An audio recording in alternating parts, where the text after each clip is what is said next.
আমরা আজকে জানবো বুধ এবং শনি একসাথে একটি রাশি চক্রে কোনো একটি ঘরে অবস্থান করলে কি প্রভাব দিতে পারে। দেখুন, বুধ এবং শনি যে গৃহে যেভাবে থাকবে, যেভাবে অবস্থান করবে, সেই ভাবের গ্রোথ করবে।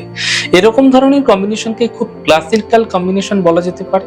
শনি একটি স্ট্রাকচার তৈরি করে এবং বুধ বুদ্ধির কারক, তাই যখনই কোনো ব্যক্তির চকে বুধ এবং শনি একত্রে অবস্থান করবে, এরকম ধরনের ব্যক্তিরা ছোট থেকে ছোট অবস্থা থেকে ধীরে ধীরে নিজেকে গড়ে তোলে। এবং বুধ সাধারণত ব্যবসায়িক দৃষ্টিকোণগুলো দেখে এবং শনি কর্ম করার, ডিসিপ্লিন থাকার, পরিকল্পনা করার এবং পরিশ্রম করার যে শক্তি সেটা দিয়ে থাকে। যার ফলে ব্যক্তি যদি কোনো ব্যবসায় যেতে চাইছে, তাহলে যেই গ্রুপে যেতে চাইবে, যেই ব্যবসায় যেতে চাইবে, সেই সাথে সাথে সেখানে ডেভেলপ তো করবেই এবং কমিউনিকেশন স্কিলও কিন্তু তার ক্ষেত্রে বেশি হবে, অনেক জোরালো হবে।